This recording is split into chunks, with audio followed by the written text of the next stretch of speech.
Muito bem, irmãos. Nós, algumas semanas atrás, terminamos o nosso estudo do cântico do servo sofredor de Isaías 53. E eu já tinha comentado com os irmãos que era possível que nós iniciássemos o estudo da primeira carta de Pedro. E é isso que nós vamos fazer hoje. Então, começar o estudo aí em 1 Pedro. Então, abra aí sua Bíblia comigo. Em 1 Pedro, é uma carta relativamente curta, tem aí 5 capítulos. É uma carta que eu já mencionei para os irmãos, que eu particularmente gosto bastante. Na minha Bíblia ela é toda rabiscada, toda marcada, toda cheia de anotações, ó, dá para ter uma ideia aqui de como que ela é, toda marcada. Mas é bom porque assim a gente consegue fazer perceber alguns detalhes no texto, né? E hoje nós não vamos caminhar muito nessa carta, até porque eu preciso passar algumas informações mais introdutórias, para que a gente tenha uma visão um pouco panorâmica da carta, né? De modo geral, eu gosto de passar as informações introdutórias diluídas na exposição da carta. Porque às vezes acontece, os seminaristas ficam muito empolgados, às vezes, no seu estudo, passar todos os detalhes, o ano em que a carta foi escrita, o lugar e tudo mais, mas nem sempre a igreja consegue perceber a relevância dessas informações. Então, por exemplo, quando o pastor Marcos fez a exposição de Filipenses há algumas semanas, ele comentou os aspectos introdutórios, mas no devido momento ele apontou, falou, irmãos, ó, isso daqui tem a ver com aquilo que eu disse lá atrás. Porque não são informações soltas, são informações que realmente nos ajudam a compreender o que o texto diz. Então eu gosto, para deixar essas informações mais evidentes, mais linkadas com o texto, eu gosto de diluir essas informações ao longo do texto. E é isso que eu quero fazer com os irmãos. Eu quero apontar alguns detalhes gerais da carta, de modo panorâmico, aí, de modo breve, enquanto eu estou expondo aí alguns detalhes da carta para os irmãos. Então, Guilherme, abre aí, por favor, em 1 Pedro 1. Vamos ler aí o texto. Na verdade, o que a gente vai ler hoje são 4 palavrinhas. Né? No grego são 4 palavrinhas só. Aqui em português são 5 palavrinhas. São 4, 5 se você contar o D ali, né? Mas é só a saudação ali. Na verdade, é só a parte da autoria. Mas nós vamos ler o 1 e o 2 porque é a saudação da carta. Então Pedro diz assim: Pedro, apóstolo de Jesus Cristo, aos eleitos que são forasteiros da dispersão no Ponto, Galácia, Capadócia, Ásia e Bitínia, eleitos segundo a presciência de Deus Pai, em santificação do Espírito, para a obediência e a aspersão do sangue de Jesus Cristo. Graça e paz vos sejam multiplicadas. Bom, os irmãos percebem aí que é uma saudação robusta que Pedro faz. Aí ele apresenta já as funções da Trindade na eleição dos crentes. Então ele coloca ali Deus Pai, Deus Filho, Deus Espírito Santo. Ele fala a respeito dos seus leitores. Ele chama os seus leitores de forasteiros da dispersão, e aí algumas localidades, né? Ponto, Galácia, Capadócia, Ásia e Bitínia. Isso a gente vai ver com mais detalhes mais para frente. Mas ele abre a sua carta se identificando. E é só sobre isso que nós vamos falar hoje. Só sobre o comecinho ali. Pedro, apóstolo de Jesus Cristo. Essa abertura que ele faz, Pedro, apóstolo de Jesus Cristo, não é uma abertura desconhecida para nós. A maioria das cartas do Novo Testamento tem essa identificação. Paulo, apóstolo de Jesus Cristo.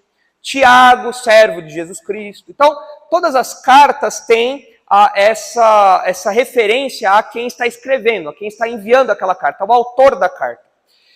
E muitas vezes a autoria dos livros bíblicos é colocada sob suspeita, é colocada sob crítica, porque as pessoas que fazem essas críticas não estão preocupadas em realmente confirmar ou não se Pedro é o autor de Pedro, se Tiago é o autor de Tiago, ou se João é o autor de João. Por quê? Geralmente os liberais, que são aqueles que têm uma teologia frouxa, que são céticos, que não acreditam na inspiração bíblica e tudo mais, Esse pessoal geralmente critica a autoria dos livros porque eles querem desacreditar a Bíblia. Então, para muitos, ainda que ali esteja claro que Pedro é o autor da carta, esse pessoal vai falar assim, não foi Pedro. Na verdade, depois de muito tempo que Pedro tinha morrido, algumas pessoas escreveram ali sob a influência do que Pedro tinha ensinado e então colocaram lá o nome de Pedro. Agora, por que vocês acham que essas pessoas fazem isso? É um compromisso que eles têm com a verdade? Eles estão preocupados em identificar realmente quem é ou não o autor do livro? Essa é a preocupação deles? Não. Por que eles fazem isso então? Se eu desacredito o autor, o que acontece com o resto da carta? Por que eu vou confiar? É duvidosa. Se não foi Pedro que escreveu essa carta, se foi alguém que eu nem sei quem é, assim, desconhecido, assim, que séculos depois, um tempo depois, e não teve a supervisão apostólica, ou foi uma testemunha ocular disso e tudo mais, do que aconteceu com Jesus, eu preciso dar autoridade para esse livro? Ele é autoridade na minha vida? Se eu olho para esse livro, ali está escrito Pedro, mas não é Pedro, não. Isso tem alguma autoridade na minha vida? Esse livro todo vai ter alguma autoridade na minha vida? Então eu preciso obedecê-lo? Eu preciso me sujeitar ao padrão dele? Não, os padrões dele não. Então, por trás da teologia liberal, por trás daquela máscara de cientificismo, daquela coisa, crítica, fala isso, fala aquilo, na verdade, existe um desejo de desacreditar a Bíblia para poder viver do jeito que quiser. Já que esse livro não é confiável historicamente, então ele não tem autoridade divina nenhuma, eu não preciso ouvir. Mas nós, como crentes que somos, crendo na inspiração da Bíblia, quando o texto fala que é Pedro, apóstolo de Jesus Cristo, que escreveu essa carta, o que nós acreditamos? Que foi Pedro. Foi ele que escreveu essa carta. Ele é o autor desse material. E é interessante estudar cartas como as de Pedro, as de João, porque a gente percebe a gente faz algumas conexões com o que esses homens experimentaram durante o convívio que eles tiveram no ministério de Jesus. Porque eles viram tudo o que aconteceu. Pedro estava ali. Aliás, a gente conhece Pedro. Eu costumo falar que o Pedro é o Pedrão. Porque a gente conhece o Pedrão. A gente sabe do perfil dele. A gente conhece as mancadas dele. A gente sabe os altos e baixos dele. A gente conhece tudo isso. E é legal ver nos evangelhos esse Pedro, e depois de algumas décadas a gente vê esse mesmo Pedro escrevendo uma carta para a igreja que ele pastoreava. Então é legal estudar essas cartas de Pedro, as cartas de João, porque a gente percebe o desenvolvimento do Novo Testamento e a gente percebe o amadurecimento dessas pessoas. Eles não estagnaram na fé, eles continuaram amadurecendo. E o tempo provou isso. Se você levar em conta que os eventos ali da morte, do ministério de Jesus aconteceram, arredondando, o ano 30, depois que Jesus nasceu, né, depois de Cristo, mais ou menos no ano 30, essa carta que nós vamos estudar, ela foi escrita mais ou menos no ano 64, um pouquinho antes de 64. Ou seja, nós estamos falando de 30 anos depois dos evangelhos, do que aconteceu nos evangelhos ali.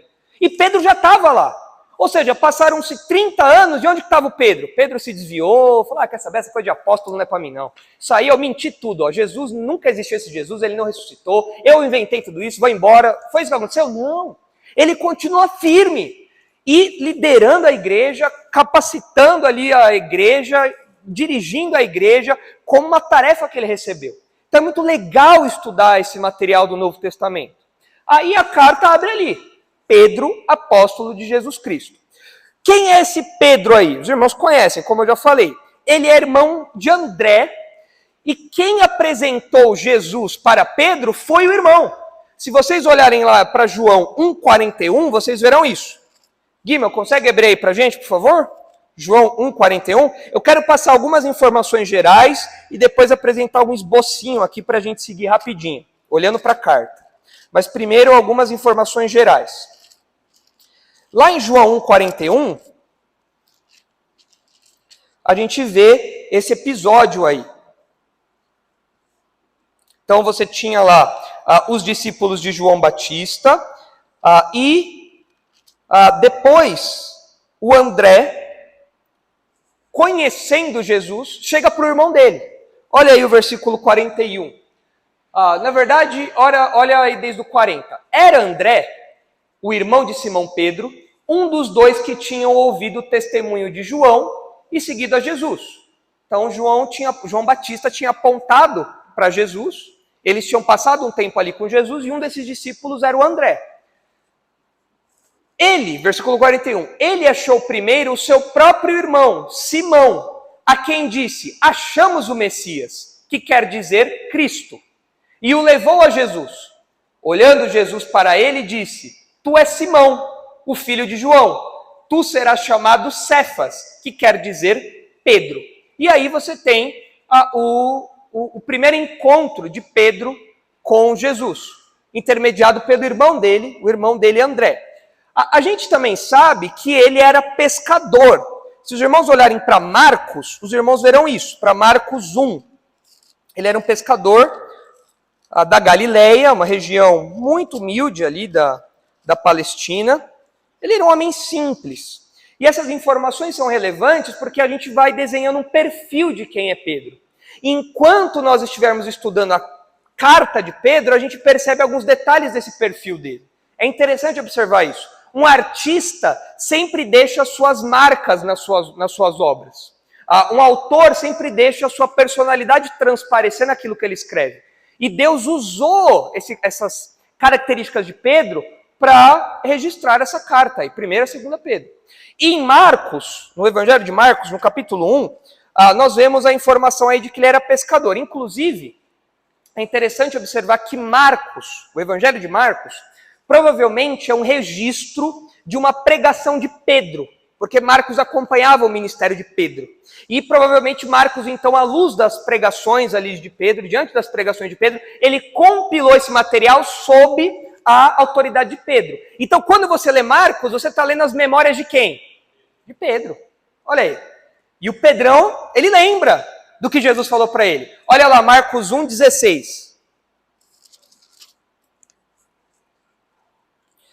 Caminhando juntos ao mar da Galileia, viu os irmãos Simão e André, que lançavam a rede ao mar, porque eram pescadores.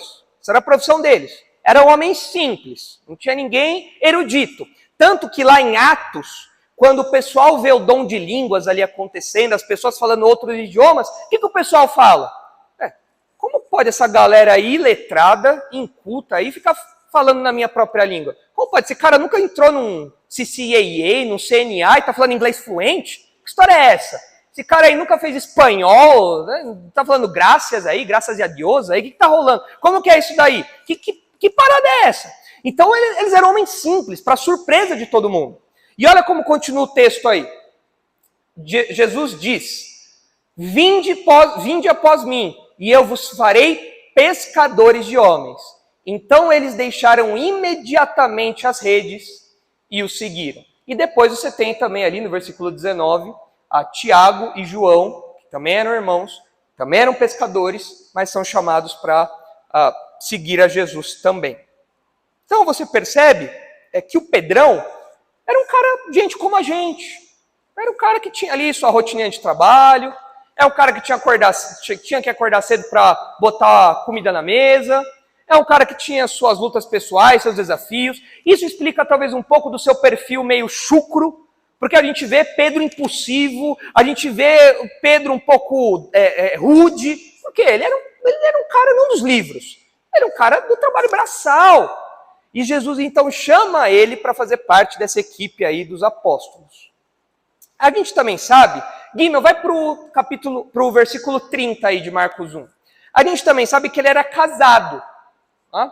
E o que é uma grande ironia, porque o catolicismo romano fala que os padres não podem se casar. E falam que Pedro é o primeiro papa e todo mundo vem na linhagem de Pedro. Mas o Pedro é casado. Qual que é a lógica disso? Que loucura, né? É uma invenção, umas coisas que não tem o menor sentido. Como que a gente sabe que ele era casado aqui? Olha quem aparece ali. A sogra. Olha lá. A sogra de Simão achava-se acamada, com febre, e logo lhe falaram a respeito dela. Então, aproximando-se, tomou-a pela mão, e a febre a deixou, passando ela a servi-los. Então, Pedro tinha uma sogra, então ele era casado. Aí toda essa teologia aí do celibato dos padres aí, isso aí não tem o menor cambimento. Não, deve ter, mas eles vão dar alguma explicação diferente. Eles vão fazer alguma pirueta para falar que o padre hoje não precisa. Vão fazer alguma coisa. Mas enfim, a gente vê que ele tinha uma família ali, uma esposa, sogra ali no seu convívio, era pescador.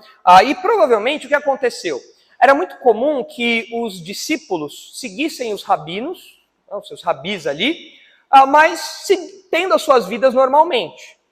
E nesse encontro que Pedro e André tiveram com Jesus, nesse primeiro encontro, talvez seja isso que tenha acontecido. Eles tiveram um encontro com Jesus, mas seguiram suas vidas normalmente. Até que Jesus exigiu um comprometimento maior deles, falando, olha, agora eu quero que vocês estejam comigo o tempo todo.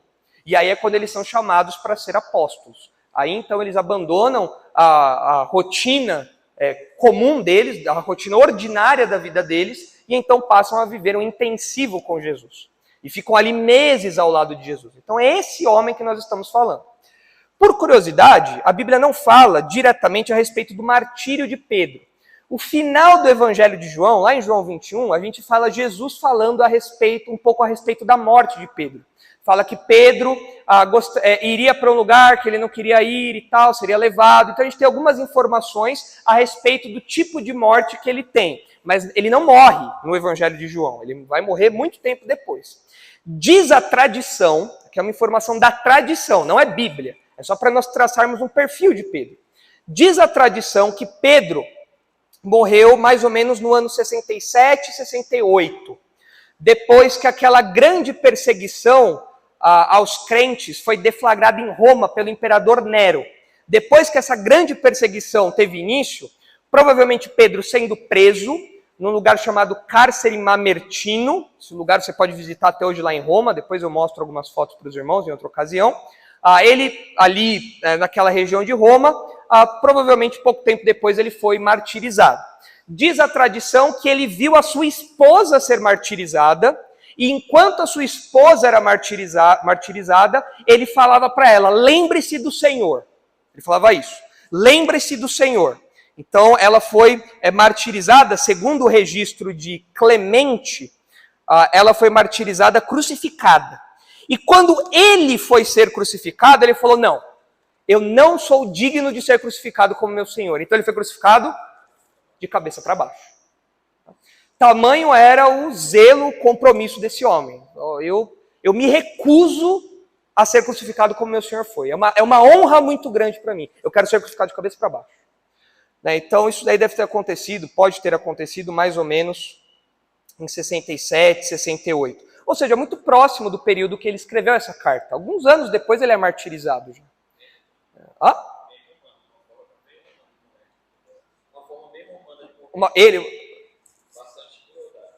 Total.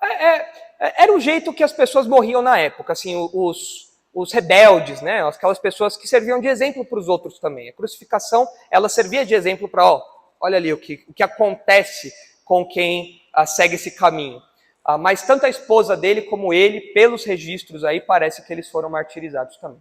Então esse é o Pedrão que a gente conhece aí, tanto do relato bíblico como do testemunho da história da igreja.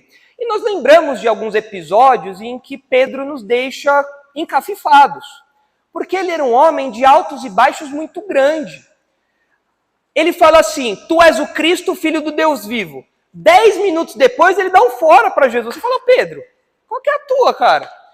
Ele fala, não, Senhor, ainda que todos te neguem, eu não vou te negar. Aí chega na hora de uma serva na fogueira ali aquecendo a mão, ele nega e ainda fala palavras duras, ainda palavras feias ali, amaldiçoando a Jesus. Você fala, Pedro, você não era o machão ali que não ia negar Jesus e agora você está aí fugindo, está negando? O que está acontecendo? Pedro é um homem de altos e baixos. Mesmo depois que Jesus ressuscita, mesmo depois que o Espírito Santo desce sobre a igreja, o Pedrão dá mancada ainda. Que mancada que o Pedrão deu depois disso tudo? Quem lembra? Que mancada. Ele fica receoso de comer com os gentios quando os judeus chegam. Lembra que Paulo fala lá em Gálatas? Olha, eu chamei a atenção de Pedro, porque o Pedrão estava lá numa boa com os gentios, comendo lá o baconzão, o lombinho lá do porco, tudo numa boa, botando no barbecue lá, gostoso. Ele viu os judeus lá na porta, o olho dele ficou desse tamanho e ele foi para outro canto para não se misturar. E aí o Paulo vai lá e fala, Pedrão, vem cá, não é assim não. Então parece que esse perfil de Pedro ainda continuou um pouco. Tá? Ou seja, a gente se converte, a gente tem o Espírito Santo habitando em nós, mas a jornada da santificação faz parte da realidade de todo crente. Existem os altos e baixos na vida de todo cristão. E Pedro nos lembra disso. Graças a Deus, né? Porque senão, meu Deus, ufa, né, André? Ufa! A gente tem aí um exemplo de pessoas que eram comprometidas com Cristo, mas que falharam, erraram. E Deus tem misericórdia, tem graça, né, disso daí. Então a gente conhece bastante do Pedro. Agora, olhando para a carta que nós vamos começar a estudar, eu acredito, os irmãos vão me acompanhar aí na minha avaliação, eu acredito que olhando de modo panorâmico para 1 Pedro, o autor deixa transparecer algumas facetas da sua vida e do seu ministério. Ele mostra para nós, enquanto ele escreve, guiado pelo Espírito Santo, dirigido pelo Espírito Santo, ele com o seu estilo, com a sua personalidade, com o seu amadurecimento teológico, tudo isso daí contribuindo, eu acho que conforme ele escreve, o todo da carta e algumas porções específicas mostram para nós algumas facetas de quem Pedro é. E como eu disse, é normal que isso aconteça. Quando nós lemos a obra de alguém, nós vemos características daquela pessoa impressa na sua obra. Vocês já devem ter lido alguma coisa do pastor Marcos, uma pastoral, um livro. Tem hora que você ouve o pastor Marcos falando. Fala, isso aqui você ouve ele falando. O palavreado é dele, o jeito é dele. O Vitor Evaristo gosta bastante de escrever. Não é comum isso acontecer, Evaristo? O autor tem algumas marcas que ele deixa transparecer ao longo da sua obra, às vezes até de modo, não vamos dizer acidental, mas é algo que às vezes não é nem planejado, é a característica dele colocada ali. E quando a gente olha para uma obra tão colossal como a Bíblia, a gente vê Deus, na sua soberania, usando a personalidade, as memórias, o estilo de Pedro para compor 1 Pedro. Então, a nossa ideia de inspiração bíblica não anula a individualidade dos autores. Paulo escreve de um jeito muito difícil. O autor de Hebreus, então, nem se fale. Agora, João escreve de um jeito fácil. E o Pedrão continua sendo Pedrão. Ele continua escrevendo, claro, ele já amadureceu aqui, já está bem mais experiente, desenvolvido, mas na sua carta a gente percebe alguns traços interessantes. E a gente faz alguns paralelos com os evangelhos, com Pedro que a gente conheceu lá. Então eu listei aqui, para nós começarmos a nossa jornada, a partir aí da autoria, né, Pedro, apóstolo de Jesus Cristo, eu listei aqui 3 facetas de sua vida e ministério. Quando nós olhamos para a primeira carta de Pedro como um todo. Então, nós percebemos Pedro como um líder influente, um pastor dedicado e um homem transformado. Então, prestem atenção. Um líder influente, um pastor dedicado e um homem transformado. Essas são as 3 facetas da vida e do ministério do apóstolo Pedro que ele deixa transparecer ao longo da sua carta.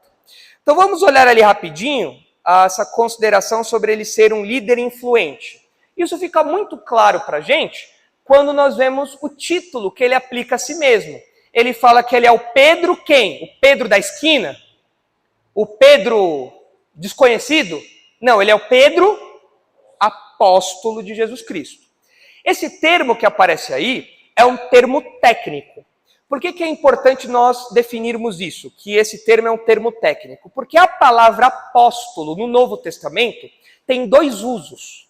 Tem um uso técnico, como é o que Pedro faz aqui, e tem um uso comum, é um uso geral, que não é um uso técnico.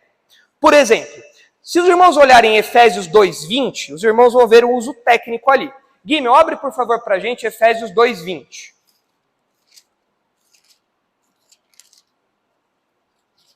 É um exemplo aí de uso técnico. Olha só. Assim já não sois estrangeiros e peregrinos, mas concidadãos dos santos e sois da família de Deus, edificados sobre o fundamento dos apóstolos e profetas, sendo ele mesmo Cristo Jesus a pedra angular. Aqui a igreja é construída sobre a pregação de quem? Dos apóstolos e dos profetas. Pedro é um desses apóstolos aqui. Ele lançou esses fundamentos da igreja, essas verdades doutrinárias da igreja, essas novas revelações que Deus trouxe por meio dos apóstolos ao tempo do Novo Testamento. Olhem também Atos 2,42, um exemplo de como a igreja colocava isso aqui em prática. Atos 2,42, olha só. Falando da igreja primitiva, olha ali. E perseveravam na doutrina dos apóstolos e na comunhão, no partir do pão e nas orações. Você tem aqui um grupo que o livro de Atos às vezes chama o grupo dos 11. Por que dos 11? Porque Judas foi embora, né? Judas morreu. Então de 12 ficou 11, depois entrou Matias no lugar para fechar o buraco ali do grupo dos apóstolos. Mas você tem esse grupo dos 12. Esse grupo dos 12 faz o uso técnico da palavra apóstolo. É um grupo específico que Jesus chamou com marcas específicas, características específicas, para seguir nesse ministério aí de proclamação do evangelho. Agora, existe um uso geral, e aí que é onde as pessoas confundem. Por exemplo, abra aí, Guimel, por favor, em Atos 14:14. Tem um uso geral desse termo, e esse uso geral às vezes causa confusão, porque é a mesma palavra, e aí você fala uai. E agora? Então quer dizer que tem mais de 12? Olha só. Porém, ouvindo isto, os apóstolos Barnabé e Paulo falam, ué, o que Barnabé está fazendo aí? Barnabé não é apóstolo não, só Paulo. Barnabé não é não. Barnabé foi de tabela, né? Foi na ribanceira aí do Paulo. Não, ele é chamado de apóstolo. Ó. Porém, ouvindo isso, os apóstolos Barnabé e Paulo, rasgando as suas vestes, saltaram para o meio da multidão. Olha aí Romanos 16:7 também. Romanos 16:7.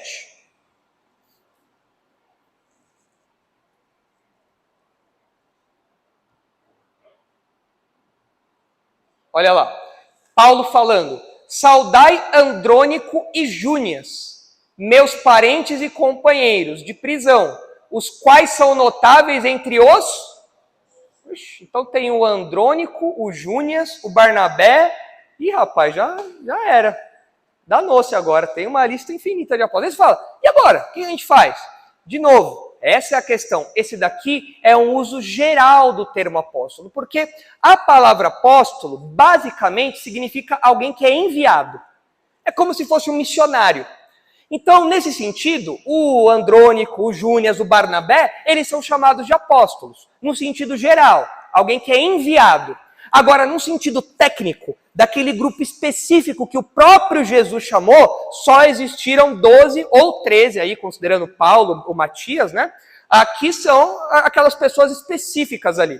Mateus, o João, o Pedro, o Tiago, essa turma aí.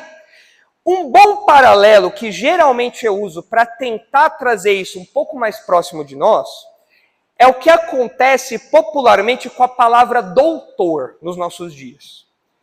Doutor, a rigor, o termo técnico doutor é quem tem um doutorado.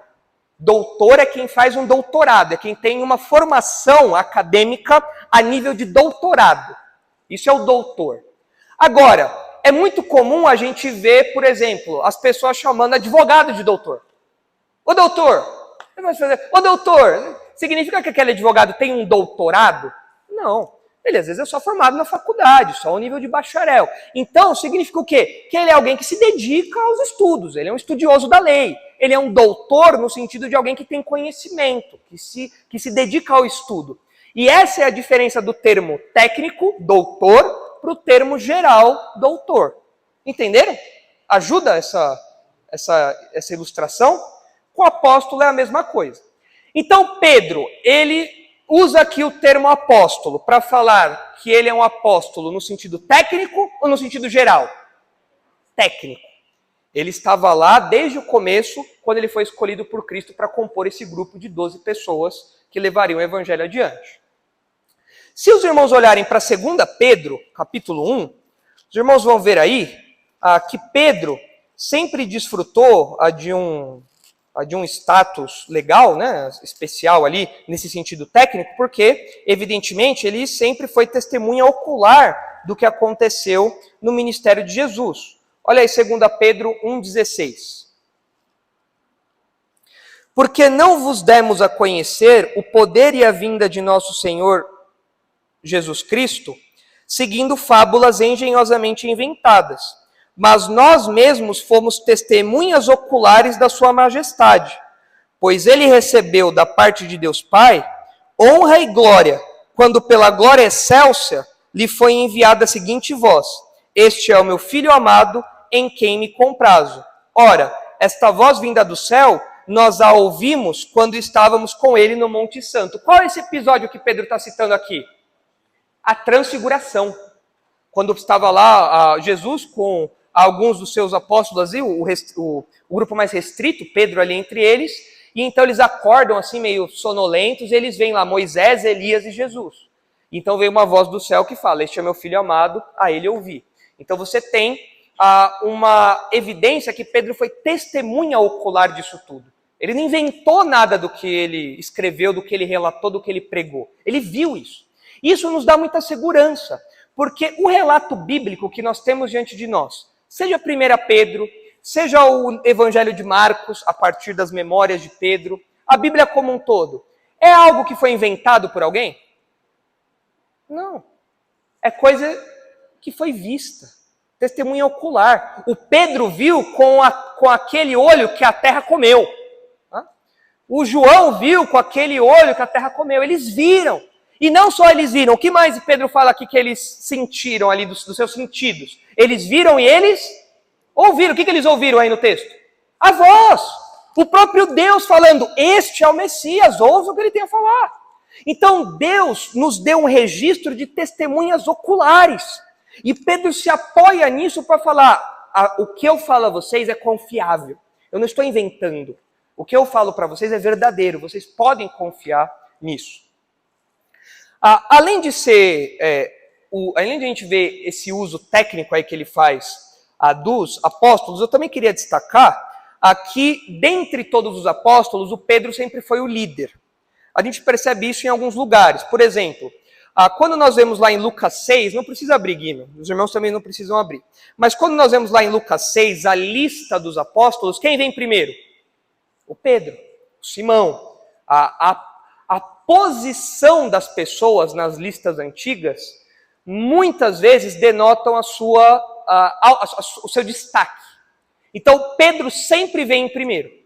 Quem que geralmente é o porta-voz dos apóstolos? É o Pedro. Então você imagina ali Pedro chegando várias vezes para Jesus e falando: sabe o que é, Jesus? O pessoal estava comentando ali atrás, pediram para eu vir falar aqui para o senhor, que é o seguinte: esse era o Pedro, ele era o líder ali daquele grupo. A própria afirmação de Jesus já mostra isso. Guilherme, abre aí, por favor, em Mateus 16. Vamos ver aí o que o próprio Jesus falou a respeito da liderança de Pedro dentro do grupo dos apóstolos, diante da igreja, né? Mas dentro aí do grupo dos apóstolos também. Mateus 16, versículo 13. Olha lá. Indo Jesus para os lados de Cesareia de Filipe, perguntou a seus discípulos: quem o povo diz ser o Filho do Homem? E eles responderam: uns dizem João Batista, outros Elias, outros Jeremias ou algum dos profetas. Essa era a ideia popular que o pessoal tinha de quem era Jesus. Mas aí Jesus fala: e vocês? Mas e vós? Continuou ele: quem dizeis que eu sou? Respondendo Simão Pedro disse: tu és o Cristo, ou seja, tu és o Messias, o ungido de Deus, o Filho do Deus vivo. Olha, Pedrão aqui, nota 10. Pedrão aqui acertou. Tanto que Jesus fala, né? Então Jesus lhe afirmou: bem-aventurado és, irmão Barjonas, porque não foi carne e sangue que tu revelaram, mas meu Pai que estás nos céus. Você não fica muito orgulhoso disso aí não, porque quem te revelou isso foi Deus. Por conta própria, nenhum ser humano chega a essa conclusão. Né? Mas ele falou. E olha só como ele continua. Também eu te digo que tu és Pedro, e sobre esta pedra edificarei a minha igreja, e as portas do inferno não prevalecerão contra ela. Aqui o pessoal dá uma viajada boa. Por quê? Às vezes, para tentar evitar o problema do catolicismo, o que o pessoal fala? Que Jesus fez um joguinho de gestos. Porque se você fala que Pedro é a pedra, o que o católico romano vai falar? Aí, ó, viu? Ele é o primeiro papa. Né? Tá aí, ó, Jesus falou.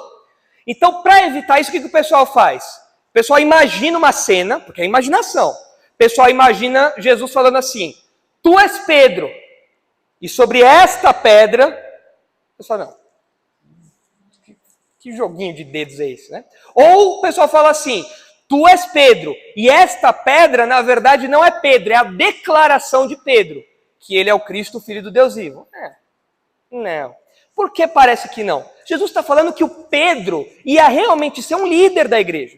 O Pedro ia ser alguém importante para a história da igreja. E isso fica claro porque há um trocadilho que é preservado até mesmo na nossa língua. Pedro e pedra são parecidos. Pedro significa pedra, é isso. Então, tu és Pedro, Jesus fez um trocadilho. Tu és Pedro, e ó, sobre esta pedra eu vou construir a minha igreja. E isso fica mais claro depois, porque ele fala no versículo 19, dar-te-ei as chaves do reino dos céus. Isso, naquela época, era uma declaração de autoridade. Dar a chave era uma declaração de autoridade. Então Jesus está falando, Pedro, você vai ter destaque. Você vai ser um líder da igreja. E de fato, Pedro, ali junto com os apóstolos, lançaram os fundamentos da igreja. E ele, em especial, no livro de Atos, é quem lidera a igreja até boa parte do livro de Atos. Só lá para frente, quando Paulo se torna o protagonista do livro, é que Pedro sai um pouco de cena. Mas até então é o Pedrão que fica em destaque. Então ele foi um líder influente de fato. Ele foi um apóstolo que participou ali ativamente da vida da história da igreja, tem coragem, influenciou muito no livro de Atos, e foi líder dentro do grupo dos apóstolos ali também. E, volta lá por favor, Guimel, isso, capítulo 1 ali. E ele fala que ele é apóstolo de quem?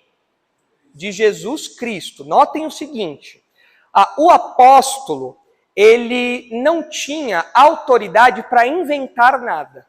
O apóstolo era um delegado, ou seja, ele era alguém enviado com uma autoridade representativa. Como uma autoridade representativa. O apóstolo representa quem? Cristo. Pedro podia inventar coisa? Eu acho que hoje eu vou inventar o purgatório. Não podia fazer isso, porque ele é um apóstolo de Jesus Cristo. Ele está submisso à autoridade de Jesus. Então, Pedro mostra isso daí para nós já na primeira parte da sua carta, ele já aponta a realidade de que ele é um líder influente. A segunda faceta que a gente percebe, ela é um pouco mais breve, não quero demorar aqui com os irmãos, é que Pedro foi um pastor dedicado. E a gente percebe isso na sua carta. Se vocês olharem para o capítulo 5 de 1 Pedro, os irmãos vão ver que Pedro se identifica como um pastor. Ele se coloca, ele aplica a si mesmo esse título de pastor. Olha só 1 Pedro 5. Rogo, pois, versículo 1, rogo, pois, aos presbíteros que há entre vós, eu, presbítero como eles, e testemunha dos sofrimentos de Cristo, e ainda coparticipante da glória que há de ser revelada. Pastoreai o rebanho de Deus que há entre vós, não por constrangimento, mas espontaneamente, como Deus quer. A gente vai estudar esse texto em tempo oportuno. Mas é importante lembrar, ninguém pode ser pastor puxado pela orelha. Isso já aconteceu ao longo da história da igreja. Não pode ser assim. Tem que ter um desejo. Pedro fala, tem que ser espontâneo. Tá? Não por constrangimento, mas espontaneamente. Nem por sorte da ganância, mas de boa vontade. Nem como dominadores do que vos foram confiados, antes tornando-vos modelos do rebanho. Ora, logo que o supremo pastor se manifestar, recebereis a imarcessível coroa da glória. Se Pedro fala assim, olha, eu sou pastor com vocês, e o pastor tem que pastorear desse jeito, Pedro está falando o quê? Esse é o meu padrão de pastoreio também. Eu sigo esse mesmo padrão. Eu estou debaixo desses mesmos critérios.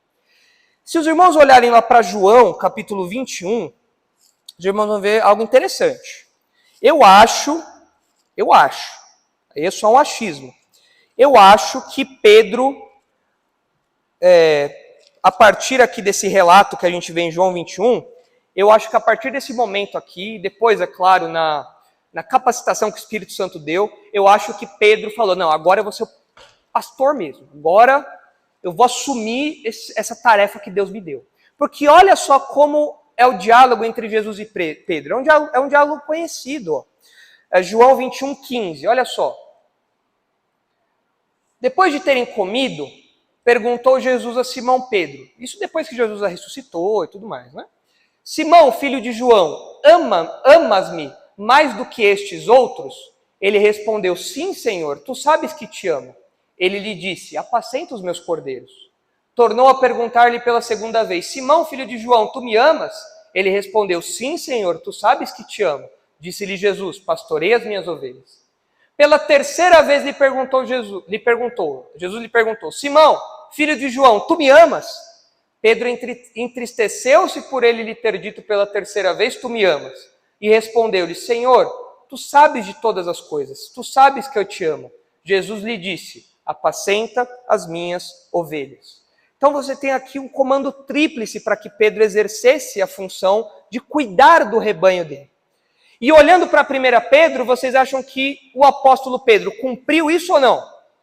Cumpriu. Ele falou, eu sou pastor com vocês. Eu recebi essa ordem. Eu estou debaixo desse padrão aí. E por amor a Cristo, eu cumpro esse papel. Eu cumpro essa tarefa. Então a gente percebe ele como um pastor dedicado, pronto ali a cuidar do seu rebanho. E a gente percebe também, por fim, olhando para a carta de Pedro, ele não apenas como um líder influente, um pastor dedicado, mas também como um homem transformado. Eu destaquei aqui algumas coisas que nós não precisamos ler todos os textos, porque o nosso tempo daqui a pouco já vai acabar, mas eu quero apontar algumas coisas para os irmãos, porque, como eu disse, nós estamos falando de 30 anos depois, pelo menos 30 anos depois, do Pedro lá dos Evangelhos. E será que o Pedro mudou? Será que ele amadureceu? Será que ele cresceu? Mas como que será que está o Pedro agora? E quando a gente olha para 1 Pedro, para as orientações que ele dá em 1 Pedro, a gente percebe que sim, que ele acatou aquilo que Jesus ensinou, que ele amadureceu, que ele mudou. Por exemplo, vocês devem se lembrar que lá em Marcos 8, Jesus fala assim, olha, eu preciso ir para Jerusalém, eu preciso sofrer, eu preciso morrer. E aí o que o Pedro faz? Vocês lembram? Pedro fala, Senhor, muita negatividade esse papo. Está tudo muito errado. O Senhor está com as ideias bagunçadas, o Senhor está cansado, trabalhou muito hoje, nada a ver. Está viajando, pode parar com esse papo aí. O texto fala que Pedro repreende Jesus. Olha que audácia do Pedro. Eu vou chegar no céu e falar, ô Pedrão, te contar, viu, meu? Você é muito audacioso, né? E aí, o que Jesus responde para ele? Arreda, Satanás. Não que Pedro estivesse possuído por Satanás, mas que Pedro estava pensando como o diabo pensa, tentando impedir Jesus de cumprir a sua obra. Então, a gente percebe que naquele momento, antes da morte de Jesus, Pedro não conseguia discernir a necessidade de Jesus morrer. Ele não percebia isso. O sofrimento de Jesus não entrava na cabeça de Pedro. Isso não fazia sentido para Pedro. Só que aí, você olha para 1 Pedro. Se vocês olharem aí para 1 Pedro, para o capítulo 1, para o versículo 11, vocês vão ver que Pedro já mudou. É claro que ele mudou, porque logo depois da ressurreição, Jesus abriu os olhos dos discípulos para que eles compreendam o que o Antigo Testamento falava a respeito da sua morte e ressurreição. E olha aqui como Pedro mudou. Olha ali, versículo 10. Foi a respeito desta salvação que os profetas indagaram e inquiriram, os quais profetizaram acerca da graça a vós outros destinada, investigando atentamente qual a ocasião ou quais as circunstâncias oportunas indicadas pelo Espírito de Cristo, que neles estava, ao dar de antemão testemunho sobre os sofrimentos referentes a Cristo e sobre as glórias que o seguiriam. Ou seja, para Pedro agora fazia todo sentido que os profetas do Antigo Testamento falavam do padecimento e da glória de Jesus. Se vocês olharem para o capítulo 2, para o versículo 21, os irmãos verão que Pedro cita de novo o sofrimento de Jesus. E ele vai citar... Bom, vamos ver se os irmãos percebem aí. Vamos ver se os irmãos percebem o que o Pedro vai citar. Olha só. Pois que glória há, se pecando, ou sendo esbofeteados por isso, o suportais com paciência? Se, entretanto, quando praticais o bem, sois igualmente afligidos, e o suportais com paciência, isto é grato a Deus. Porquanto para isto mesmo fostes chamados, pois que também Cristo sofreu em vosso lugar, deixando-vos exemplo para seguirdes os seus passos, o qual não cometeu pecado, nem dolo algum se achou em sua boca, pois ele, quando trajado, não revidava com o traje, quando maltratado, não fazia ameaças, mas entregava-se àquele que julga retamente, carregando ele mesmo em seu corpo sobre o madeiro os nossos pecados, para que nós, mortos para os pecados, vivamos para a justiça. Por suas chagas fostes sarados, porque estáveis desgarrados como ovelhas. Agora, porém, vos convertestes ao pastor e bispo da vossa alma. O que Pedro está citando aqui? Isaías 53. Ou seja, o Pedrão entendeu. Finalmente o cabeça dura entendeu, né? Olha, o Antigo Testamento falava disso. E agora ele fala, gente, eu aprendi. Está aqui, ó. O sofrimento de Jesus já estava lá. E eu vi, Cristo abriu os meus olhos, e agora eu quero compartilhar isso com vocês, porque vocês estão sofrendo também. Mas eu quero lembrá-los que os sofrimentos e a glória de Jesus fazem parte dessa mensagem. Portanto, se vocês estão sofrendo agora, lembrem-se que Jesus também desfrutou e desfrutará de glória. Então vocês vão desfrutar da mesma coisa também. Pedro encoraja os seus leitores a partir disso. Então ele mudou, ele é um homem transformado. A paciência e a impulsividade de Pedro. Em 1 Pedro a gente vê Pedro falando que os crentes devem ser pacientes, aguardando o dia em que Cristo vai voltar. Quando a gente olha para os evangelhos, lá em João 18, por exemplo, quando Jesus está sendo preso, o que o Pedrão faz? Ele saca a espada e fala, negativo, aqui é caque, aqui tem porte de arma. Vai lá e corta a orelha lá do servo, né? E Jesus fala, Pedro, que é isso, cara? Que é isso? Pode parar, negativo. Eu tenho que sofrer, guarda isso daí. Então a gente vê um Pedro impulsivo, mas agora em 1 Pedro, ele já é um cara paciente. Ele entendeu que a gente não pode ter essa impulsividade. O Espírito Santo, claro, trabalhou nele, dirigiu a vida dele. Agora ele é um homem transformado. Quando a gente vê em Atos, Pedro aceitou bem de primeira aquela coisa dos gentios fazerem parte da igreja? Ele teve um pouco de resistência, né? Porque ele era um judeuzão da gema, né? Pedro é judeuzão da gema. Essa coisa de gentio e judeu não entrava na cabeça de Pedro. Mas agora o Pedro escreve para gentios, porque boa parte dos destinatários dessa carta são gentios. Olha aí o capítulo 3, o capítulo 4, versículo 3. Olha o que diz aí, 1 Pedro 4, 3.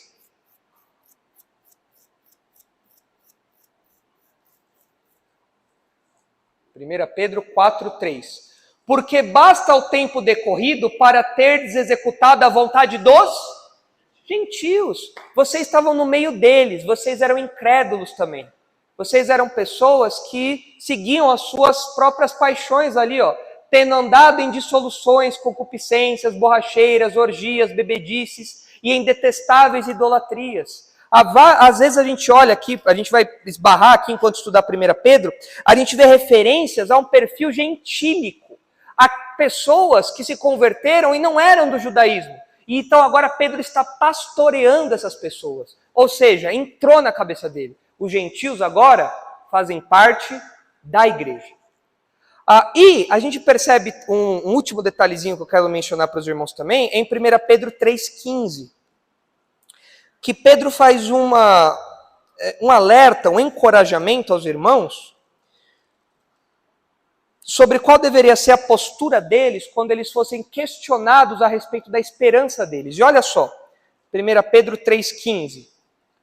Antes, santificai a Cristo como Senhor em vosso coração, estando sempre preparados para responder a todo aquele que vos pedir razão da esperança que há em vós. Pergunta, lá atrás, Quando Pedro estava naquela fogueira, com aqueles servos ali, as pessoas falaram, eu te conheço. Você é galileu, você fala meio caipira, você é da Galileia, eu te conheço. Eu vi você outro dia com ele, não foi? O que o Pedrão respondeu? Não fui eu. Mas agora, o que ele fala? Quando perguntarem para vocês a razão da esperança, vocês têm que estar prontos para responder. Prontos. Aqui é a minha imaginação, tá? É a imaginação do pastor Nicolas. Eu imagino Pedro escrevendo isso aqui falando, poxa, eu não fiz isso lá atrás. Hoje eu faço, tudo bem, me arrependi. Mas lá atrás eu não estava pronto.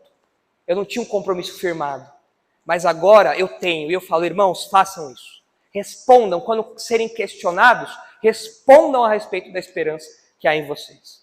Então a gente percebe que o Pedro é um homem transformado aqui. Realmente o Espírito Santo trabalhou na vida dele. Há uma diferença, um amadurecimento muito grande quando a gente olha para o Pedrão dos Evangelhos, para o Pedrão agora aqui de 1 Pedro, esse apóstolo, esse líder influente, esse pastor dedicado e esse homem transformado. Agora, como a gente aplica isso na nossa vida? É bom saber que Deus transforma as pessoas? Nós precisamos ser transformados? O Márcio de hoje tem que ser o Márcio de amanhã tem que ser um Márcio melhor do que o Márcio de hoje? Tem que ser transformado. O André daqui 10 anos tem que olhar para trás e ver a ação de Deus na vida dele e ver como Deus transformou? Sim. Nas nossas lutas contra os nossos pecados, nos nossos papéis que nós desempenhamos na igreja, na nossa vida, tudo isso. É bom saber que Deus nos transforma. E esses detalhes da autoria de Pedro, que ele deixa transparecer na sua carta, nos encorajam. Porque a gente percebe que o mesmo Deus que atuou em Pedro é o Deus que atua em nós. Agora notem, para Deus atuar em mim, qual é o primeiro passo que eu preciso dar? O que eu preciso fazer para que Deus atue em mim? O que eu preciso fazer? Obedecer, buscar, antes disso. Tem uma coisa que eu preciso fazer. Eu preciso fazer o quê? Eu preciso crer. É isso que eu preciso. Se eu não crer, não adianta, isso não vai acontecer. Eu preciso crer em Jesus como Salvador. Foi o que Pedro fez.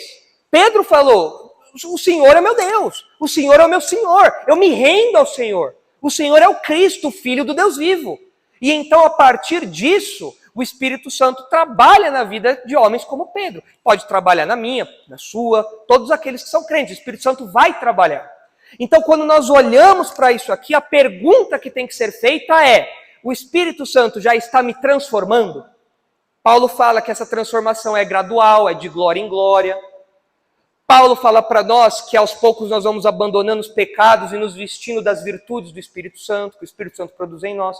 Eu olho para a minha vida, eu estou vendo essa transformação, porque assim como Deus transformou e usou Pedro para registrar essa carta que está diante de nós, para liderar a igreja, Deus transforma a nossa vida e nos usa no serviço cristão também. Então, o primeiro passo é crer. E aí, então, eu tenho a certeza que Deus está trabalhando em mim e que Ele vai me usar no serviço cristão de acordo com a vontade dEle, assim como Ele usou Pedro. E ao longo da carta a gente vai ver aí vários detalhes a respeito disso, a respeito de como servir na igreja, como ser transformado pela ação de Deus, pelo Espírito Santo. Mas hoje a gente vai ficar só no comecinho aí, só nessa introduçãozinha da autoria. Beleza? Deu para ter uma visão panorâmica? É bem panorâmica, né? É bem por cima de quem é Pedro. Se você quiser saber um pouco mais de quem é Pedro, só lê os evangelhos. Começa lá em Mateus e vai vendo. Fala, Pedrão. Tinha que ser o Pedrão, né? Mas a gente vê um homem transformado pela graça de Deus. Porque se dependesse dele mesmo, não ia acontecer isso não. Então nós vamos orar agora pedindo para que Deus atue em nossa vida como atuou na vida de Pedro. Deus usou a Pedro. Prova disso é que a carta dele chegou até nós. Então Deus nos usa também poderosamente na igreja, no serviço do reino, e Deus nos transforma, nos amadurece, como aconteceu com Pedro também. Então vamos orar para que Deus faça isso em nossa vida. Senhor, nós agradecemos pelo exemplo de Pedro. Quando nós olhamos de modo tão breve, tão panorâmico para os evangelhos e para o que essa carta deixa transparecer desse homem, nós percebemos, Pai, que tudo que acontece na nossa vida é graça do Senhor, ação do Senhor em nós, E nós somos gratos ao Senhor por isso. Nós pedimos que o Senhor atue na nossa vida, como o Senhor atuou na vida de Pedro. Que o seu Espírito, que habita em todo crente, que o seu Espírito atue em nosso coração, que o seu Espírito transforme aquilo que precisa ser transformado. Que, assim como Pedro, nós amadureçamos, nós sejamos usados pelo Senhor no serviço do reino, e que nós não percamos isso de vista, Pai, de que o Senhor é poderoso para transformar corações. O Senhor foi poderoso para transformar o coração desse Pedro, que era tão cabeça dura, que era tão difícil. E o Senhor com certeza tem poder para transformar o nosso coração, o coração dos nossos queridos, dos nossos familiares, que ainda não creem no Senhor, que estão distantes do Senhor. É isso que nós pedimos. Atue em nós, Pai. E ajuda-nos nessa jornada, por 1 Pedro, que nós começamos hoje. Que o Senhor nos acompanhe ao longo de cada exposição e que nós sejamos desafiados pela Tua palavra. É em nome de Cristo, o nosso Salvador, que nós oramos e agradecemos. Amém.